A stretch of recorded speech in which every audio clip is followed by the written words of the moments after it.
Mahkamah Agung merotasi 199 hakim dan 68 panitera termasuk di Pengadilan Negeri Wilayah Jakarta dan Surabaya.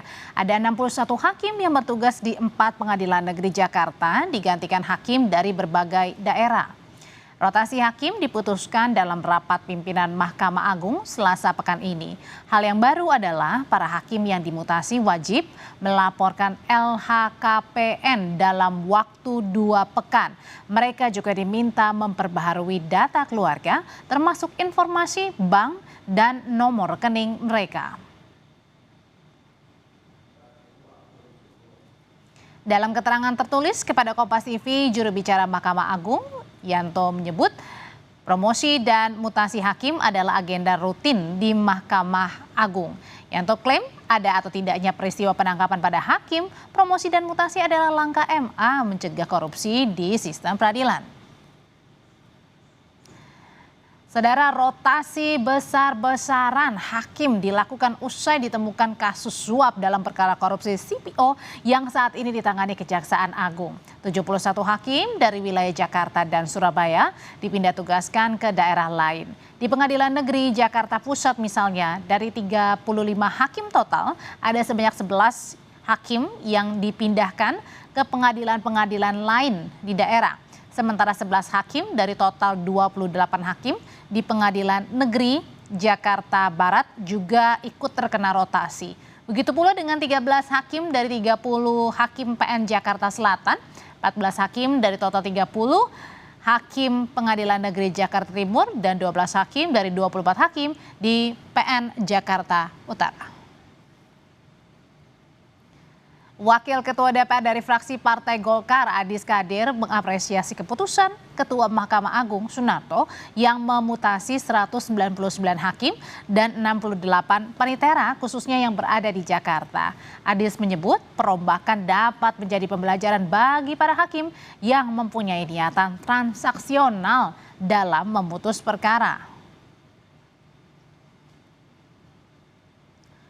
Mahkamah Agung merotasi 199 hakim dan 68 panitera. Pertanyaannya, apakah ini merupakan bentuk bersih-bersih di pengadilan?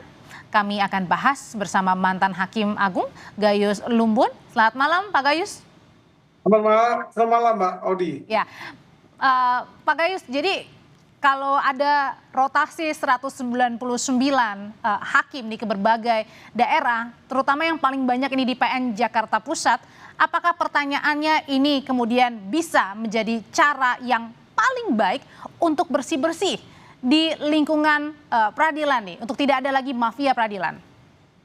Ya, tentu kita akan sangat mengapresiasi langkah-langkah yang dilakukan oleh Mahkamah Agung untuk menunjukkan bahwa Mahkamah Agung peduli terhadap situasi yang semakin memburuk untuk masyarakat percaya pada pengadilan, di mana semua melihat transaksional terjadi di situ. Orang takut ke pengadilan karena yang benar bisa salah, yang membunuh bisa dibebaskan, yang melanggar peraturan bisa dilepaskan, padahal uangnya besar sekali itu dengan imbalan hanya 60 miliar saja. Ini ironi sekali, namun kita apresiasi lah bagaimana Mahkamah Agung ini sudah mengambil langkah drastis, mutasi besar-besaran. Tapi tanya kepada saya, apakah ini efektif untuk menjadikan lembaga kita bersama, ini lembaga masyarakat juga yang bernama pengadilan, yang memberi keadilan? Saya menjawab akan dapat kelihatan sangat jauh dari harapan bisa menjadikan perubahan yang permanen. Kenapa? Karena ini tidak sekedar mutasi seperti ini, hanya jumlahnya besar-besaran, tetapi langkahnya sama saja, hanya memutasi, tidak mengevaluasi yang terbuka.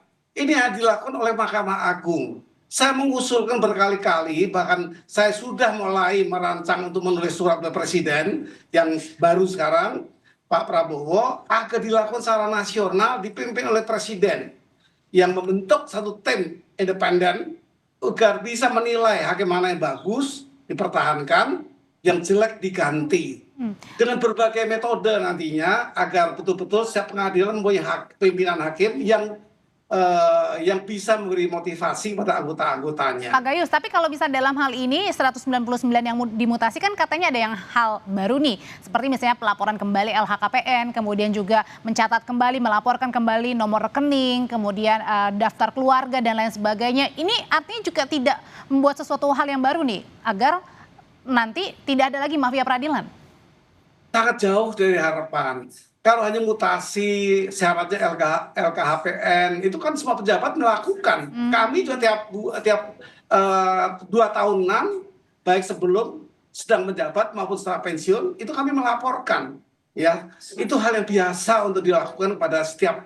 Mungkin sedikit yang akan menjadi baik adalah hanya efek jera. Hakim takut, tetapi takut ini sudah kalah dengan kesempatan yang ada.